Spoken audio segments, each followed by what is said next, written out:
Bonjour et bienvenue à tous.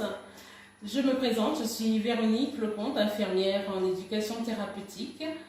Voilà, je vais laisser Madame se présenter. Madame Hibert, Chantal, j'ai la chance d'avoir incorporé le programme Obédia à Villiers-Saint-Denis. Et docteur? Oui, c'est le docteur Chicoun. En fait, je suis le référent de l'activité métabolique endocrinienne de l'hôpital Villiers. Je suis à l'hôpital Villiers depuis 2018. On a monté un programme d'éducation thérapeutique avec une équipe pluridisciplinaire. Et on a des projets, beaucoup de projets. On a des partenariats avec l'équipe de Jocelyne en matière de chirurgie bariatrique. Voilà. Donc nous sommes là pour parler de l'obésité en France. Et la question c'est où en sommes-nous actuellement de l'obésité en France? L'obésité, en fait, je pense que la médecine a fait énormément de progrès dans beaucoup de domaines, dans beaucoup de pathologies. Et certaines pathologies sont en recul aujourd'hui grâce à la médecine, parce qu'elles sont mieux contrôlées grâce au progrès de la médecine. En revanche, nous avons des maladies qui progressent beaucoup, plus qu'une simple progression, on a une explosion des maladies, notamment de l'obésité. L'obésité, en fait, on est vraiment dans une situation de vraie épidémie non infectieuse de l'histoire. Franchement, parce que la prévalence va crescendo, elle est en train d'exploser, et vous voyez par exemple ce qui se passe quand on envoie les modélisations, on est pratiquement aujourd'hui quasiment à 20%, bientôt à 20%. En France, on est aux alentours de 17%. Ici, en Hauts-de-France, on est pratiquement à 18,5%. Et donc, en fait, c'est en train d'exploser. Docteur Chicoun, dites-nous, quand dit-on qu'une personne est obèse et avez-vous une définition de l'obésité? La définition, si vous voulez, de l'obésité, bonne question, en fait, excellente question. Alors, la définition de l'obésité, en fait, pour beaucoup d'entre nous, enfin, il y a d'abord le prisme personnel. Il y a des gens qui sont obèses et qui se nient, et qui nient leur obésité. Il y a des gens qui sont peu obèses ou pas obèses, qui tombent en pleine surcharge pondérale et qui ont l'impression qu'ils sont en grande surcharge pondérale. L'un des critères objectifs pour apprécier la surcharge pondérale, c'est l'IMC. C'est le seul critère objectif que nous utilisons aujourd'hui en médecine, en chirurgie, par les autorités de santé, par les tutelles, et c'est le seul critère qui vaille au jour d'aujourd'hui, c'est le plus objectif. Bien sûr, avec des nuances, l'IMC a des limites, il y a des gens qui sont sportifs, très musclés, et qui ont un IMC est très élevé, donc il y a ces petites nuances. On donne ça, effectivement, prendre du poids, classiquement, c'est prendre de la masse grasse, c'est une inflation de masse grasse. Voilà. Ce qui est important de dire en fait en termes d'obésité, c'est qu'aujourd'hui, pendant des années, l'obésité a été niée par les tutelles de santé, etc. Ça a été, occulté parce qu'on pensait que l'obésité c'était juste une histoire de poids. Non, c'est pas une histoire de poids, c'est vraiment pas une histoire de poids, c'est une histoire, en fait, c'est une vraie maladie qui traite d'autres maladies. C'est-à-dire un package d'une maladie en plusieurs maladies. C'est-à-dire on est au carrefour de plusieurs maladies. Et c'est en cela que les tutelles de santé se sont aujourd'hui, puis l'OMS, etc., se sont vraiment appropriés le sujet et c'est devenu vraiment un sujet extrêmement important qui touche toutes les strates de la société. D'ailleurs, quel est le pourcentage de l'obésité en France? En France, on est comme dans tous les pays, ça touche tous les pays. Aucun pays n'est épargné, en fait, ça touche les pays en voie de développement comme les pays développés. D'abord, commencer par les pays développés et ensuite les pays en voie de développement. Et la France n'est pas épargnée. C'est que aux États-Unis, c'est à peu près aujourd'hui l'obésité presque aux alentours presque 50%, 40 à 50%, on est au-delà de 40%. Et en France, on est pratiquement presque à 20%. Quand on fait les nouvelles modélisations de l'INSEE, c'est presque à 20%. L'obésité touche-t-elle plus les femmes que les hommes ou l'inverse? Alors il y a, en termes de sexe ratio, pratiquement, on a autant d'hommes que de femmes, avec une petite, légèrement, en faveur des femmes, il y a une prévalence qui est plus importante chez les femmes que pour les hommes. Depuis quand, vous avez parlé tout à l'heure que l'obésité est effectivement une maladie, mais depuis quand est-elle reconnue comme une maladie? Depuis exactement 97, c'est-à-dire peut-être une vingtaine d'années, c'est considérable. Pourquoi ça a été pris en charge? Pourquoi le souci de considérer l'obésité comme une maladie? Parce qu'en fait, l'obésité, c'est le lit sur lequel viennent se greffer des autres maladies. C'est-à-dire que quand vous êtes, à partir du moment où vous êtes obèse, vous tractez d'autres maladies, l'hypertension, le diabète, les problèmes métaboliques, l'apnée du sommeil, les problèmes locomoteurs, etc. Et donc, en fait, c'est à travers, par ce biais-là, que les autorités de santé se sont accaparées ce sujet-là, parce que c'est devenu un sujet extrêmement important, qui plombe un peu, qui plombe un peu la société, les comptes de la Sécu, etc. Oui, compte tenu des conséquences et des répercussions de l'obésité. Alors, sans compter l'impact sur l'handicap. Sans compter l'impact. L'handicap, c'est-à-dire l'handicap physique, sans compter l'impact, mais l'handicap en termes d'invalidité, en termes d'arrêt de travail de longue durée, etc. Ça n'a pas été évalué. Et donc, quand on intègre, en fait, dans l'algorithme de la prise en charge de l'obèse, tous ces éléments, bah, c'est quelque chose de très important. Très important, très sérieux. Et par contre, au niveau des répercussions et tout ça, qu'est-ce qu'il en est au niveau de la prise en charge de l'obésité actuellement? Je pense que c'est un vrai problème de société. C'est pas un problème médical stricto sensu, hein, ça ne concerne pas que la médecine. Ça concerne en fait toute la société. Un vrai problème de société, qui touche toutes les strates de la société, c'est-à-dire qui touche à la fois l'école, l'entreprise, l'environnement, la médecine, bien entendu, et qui touche forcément l'éducation, toutes les strates. Et donc, effectivement, parce que, tout simplement, l'école, en fait, on peut faire une éducation. L'éducation, ça commence au niveau de l'école. Au niveau d'entreprise, on peut mettre effectivement des salles de sport, des activités, des repas au niveau des salles, des repas très équilibrés.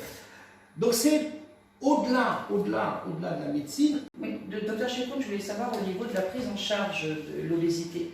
Bon, il y a de la prise en charge au niveau de la sécurité sociale, mais il y a certains points qui ne sont pas forcément pris en charge. Je dirais par exemple pour les transports au niveau des ambulances bariatriques, par rapport à un certain poids. Est-ce que vous pouvez nous en dire plus ou pas? Bon.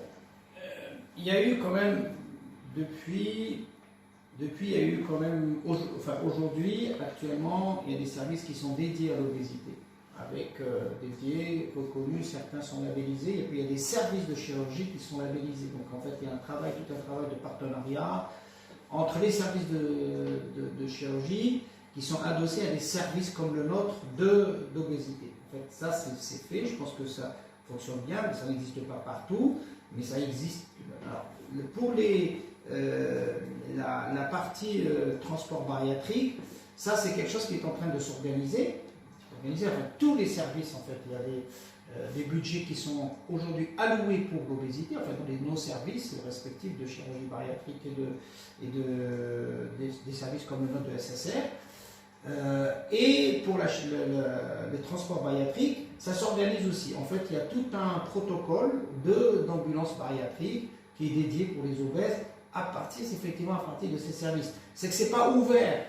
C'est pas ouvert à partir du domicile, facilement. C'est pas ouvert comme ça peut l'être une ambulance classique. Mais c'est vrai que quand un service comme le nôtre demande un transport bariatrique, vous l'avez. Vous l'avez. Quand un service de chirurgie bariatrique demande à partir au-delà de 150 kg, effectivement, vous arrivez à avoir. Enfin, il y a des accords préalables aussi quand on a une demande.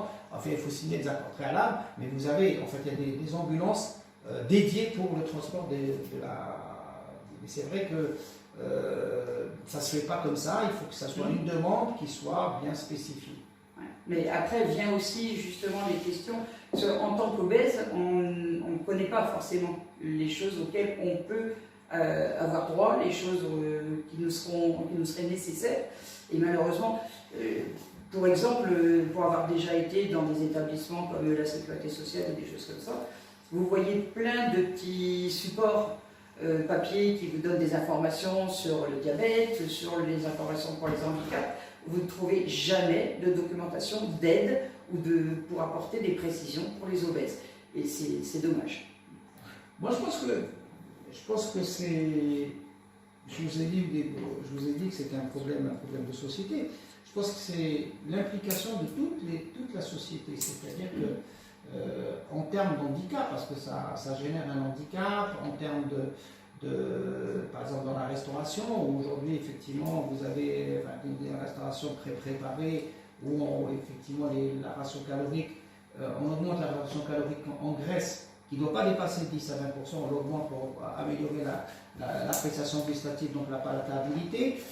Effectivement, c'est un gros travail à faire à tous les niveaux, pas uniquement au niveau de l'administration. C'est un travail à faire à tous les niveaux. Toutes les strates de la société, comme je le disais au début, doivent s'impliquer dans la prise en charge de l'obésité. Ouais. Vous voulez parler Il y a aussi le rôle des associations sur lesquelles on pourrait insister aussi, parce qu'il y a quand même du travail de fait et on ne les écoute pas non plus tellement. Je pense qu'elles font un excellent travail, ces associations. Je n'ai pas à peine d'en citer quelques-unes, mais elles sont, je pense, très écoutées, très entendues. C'est clair que face à ces associations, il y a aussi des lobbies. Des lobbies très puissants et très forts. Donc il faut continuer à faire ce travail associatif qui est un travail très intéressant, et notamment la médecine, les soignants, on collabore beaucoup. Certains services sont en partenariat avec ces associations et ils travaillent de mèche en partenariat avec ces associations pour faire avancer beaucoup de projets. Il y a une question également, on sait que dans le parcours de l'obésité, il y a, en cas de carence, surtout si on se dirige vers la bariatrie, il y a des compléments vitaminiques qui sont obligatoires et qui sont à vie et qui ne sont pas pris en charge. Alors, il y a deux aspects dans la chirurgie, c'est la chirurgie. Deux aspects, effectivement, la chirurgie réparatrice, en fait, vous parlez de ça, et puis des vitamines, effectivement, si vous faites opérer. En fait, c'est une prise en charge. Ce qui est important, c'est, pour moi, c'est l'éducation thérapeutique. On regarde la pierre angulaire de la prise en charge, c'est la prise. Il faut faire une préparation avant, pendant et après. Il faut compter. Donc, c'est un travail prise en charge à vie, avec un éternel. Ça veut dire que s'il y a des vitamines à rajouter, il faut que ça soit substitué. Il n'y a pas que des vitamines, en fait, c'est tout un changement de traitement. En fait, on change de toute façon. Si vous êtes sous insuline, on retire l'insuline. S'il y avait des comprimés, on peut retirer. Vous êtes sous AVK, on peut modifier les AVK, etc. Donc, en fait, il faut une prise en charge complète. Il faut une adhésion complète du patient, une grande compliance, parce que la chirurgie, ce n'est pas tout. Malheureusement, c'est comme ça. Et que, deuxième chose, la chirurgie bariatrique génère maintenant, malheureusement, d'autres soucis. C'est des chirurgies esthétiques. Des soucis esthétiques, comment faire pour régler ces problèmes. Parce qu'en fait, chaque fois que vous trouvez une solution, c'est bien vous régler un problème et vous générez un autre problème. C'est d'accord. Alors, comment régler ce problème? Aujourd'hui, depuis quelques années, la chirurgie réparatrice est prise en charge par la CPN. Donc c'est pris en charge. La chirurgie, c'est pris en charge systématiquement. Tous les patients qui passent par le billet de la chirurgie, par le canal de la chirurgie bariatrique, sont automatiquement pris en charge.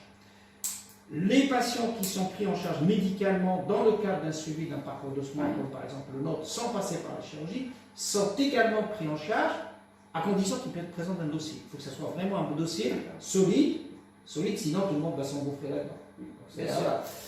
Pour la vitamine, en fait, vous avez plusieurs vitamines qui sont remboursées. Certaines ne le sont pas. Aujourd'hui, ne sont pas, notamment la vitamine B1, B6 ne l'est pas. Alors, ce n'est pas tous les patients qui sont opérés qui nécessitent cette substitution. Pas tous, quelques-uns. Mais j'avoue que c'est cher en plus, c'est cher. Et à partir du moment où c'est déremboursé, vous avez, d'une officine à une autre, les prix sont différents, effectivement. Donc il n'y a pas d'encadrement de toute façon. Alors il faut que... Oui, c'est cher, c'est très cher, c'est très cher. C'est très cher parce que dès l'instant où vous n'avez pas tous les médicaments qui ne sont pas, remboursés, c'est des médicaments qui coûtent très cher et qui peuvent coûter beaucoup plus cher d'une officine à une autre. C'est-à-dire que vous changez de trottoir et vous l'avez à un prix différent. Donc il faut effectivement, pas tous les vitamines, parce que la vitamine B12 est remboursée, le fer est remboursé, la vitamine C est remboursée. Souvent il y a des petites carences qui persistent et qui, effectivement, lorsqu'ils persistent, ils génèrent des petits problèmes d'ordre neurologique, des troubles des engourdissements et des troubles de la sensibilité, et quelquefois des chutes de cheveux. Donc en fait, tous ces problèmes, toutes ces carences ne peuvent être substituées que par la vitamine qui n'est pas aujourd'hui remboursée, effectivement. Et là, il faut que, effectivement, les associations puissent, avec les soignants, puissent faire ce travail. Continuer le travail. Oui, continuer le travail. Mais bon, en termes de chirurgie bariatrique, de chirurgie réparatrice, c'est remboursé. Mais quand vous parlez de la chirurgie réparatrice, seulement le tablier ou d'autres opérations? Toutes les opérations? Toutes les interventions. Essentiellement, la plupart du temps, chirurgie bariatrique égale la chirurgie, égale c'est ce qu'on appelle l'abdominoplastie en fait. C'est essentiellement, mais tout peut se faire. Tout. Si je reviens à des patients qui sont en situation d'obésité sans forcément penser sans forcément à l'expansion de la chirurgie bariatrique, je précise, est-ce que qu'est-ce qu'il en est de cette image du corps? Est-ce que les patients sont, j'imagine qu'ils ne sont pas à l'aise forcément avec leur corps, mais qu'en est-il quand ce corps change, quand ce corps, soit quand on prend du poids ou quand on perd du poids, qu'est-ce qui se joue là pour le patient? Moi, spécialement, je dirais à ce niveau-là que c'est justement le travail qui est très important de l'accompagnement et de l'aide psychologique aussi. C'est là où on a aussi besoin d'aide pour prendre conscience de son corps. Je ne sais pas si c'est votre avis. La question, c'est l'image du corps. L'image du corps, effectivement, l'image du corps est connectée à la tête. Ouais. Donc en fait, on ne peut pas déconnecter la tête du corps. Et l'image du corps, en fait, lorsque l'image du corps change, c'est qu'elle échappe à notre contrôle.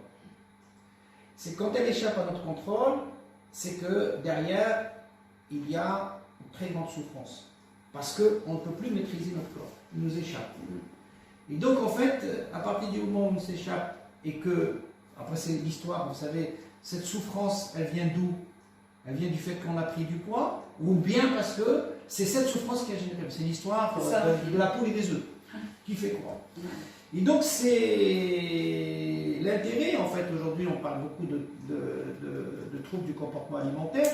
Cette souffrance est souvent entraîne des troubles du comportement alimentaire parce que tout simplement, la société a changé. Il y a beaucoup plus de pression, il y a beaucoup plus de burn-out, il y a beaucoup plus de souffrance psychologique au travail, quelquefois personnelle, etc. Qui fait que ces troubles génèrent des troubles du comportement alimentaire et sont responsables de surpoids et de grignotage et de surcharge pondérale. Voilà. Et donc, d'où l'intérêt d'un travail pluridisciplinaire avec toutes les îles, c'est ce qui se fait ici. L'accompagnement psychologique fait partie intégrante d'une prise en charge, bien sûr, encore une fois, sans le consentement du patient et sans que ça soit fait dans un cadre vraiment, un cadre éthique. Il faut que le patient puisse se réapproprier son corps et devienne sujet. Ouais. C'est effectivement ce qu'on vit ici. Donc il y a certainement des choses qui sont déjà mises en place, mais vous pensez qu'on peut aller encore plus loin que ça et améliorer les choses au niveau dès le plus jeune âge. Alors, je veux parler d'éducation des enfants, mais je veux parler aussi de l'évolution de ce monde qu'on a eu.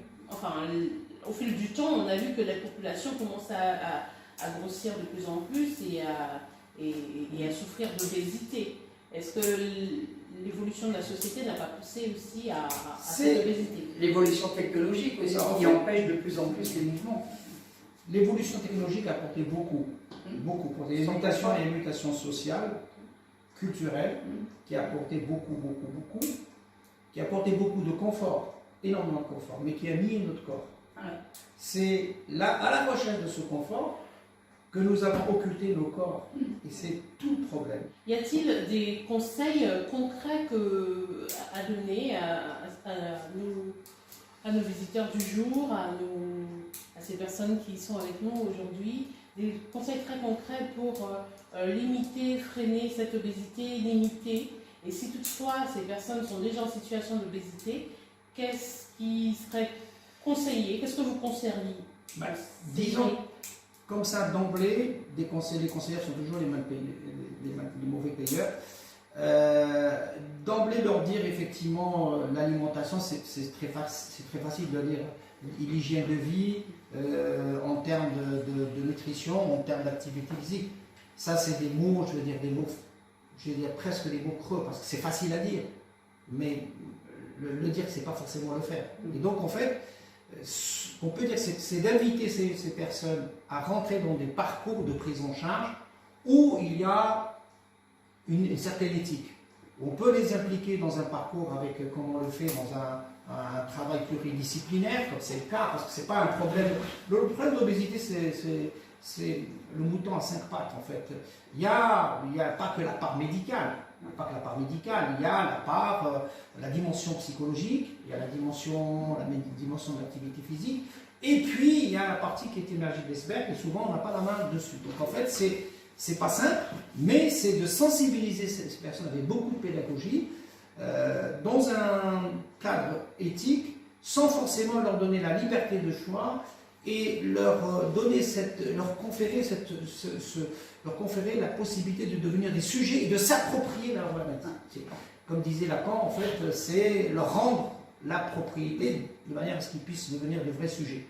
Et c'est ne pas se substituer déjà à ces personnes, parce qu'en fait chacun a son histoire, c'est souvent des histoires extrêmement difficiles, chaotiques, ne pas se substituer, ne pas se mettre souvent dans leur peau, les accompagner, les coacher, dans le cadre comme on le fait ici, dans le cadre d'une équipe d'un travail pluridisciplinaire, et leur donner la possibilité de choisir. La possibilité de choisir, cette liberté d'autonomie et cette liberté de pouvoir se prendre en charge. Si je peux rajouter, le fait d'être ici me permet de juger de ce qu'on peut bénéficier. Et être acteur de sa santé, je pense que c'est très important. Avoir confiance en soi, garder confiance en soi. Ici, on a la chance d'être très bien entouré. Ça nous permet de se remettre sur les rails, d'avoir les outils nécessaires pour ensuite continuer à garder cette hygiène de vie à tous les niveaux. Et on se sent plus fort. Nous avons parlé de plein de sujets très intéressants.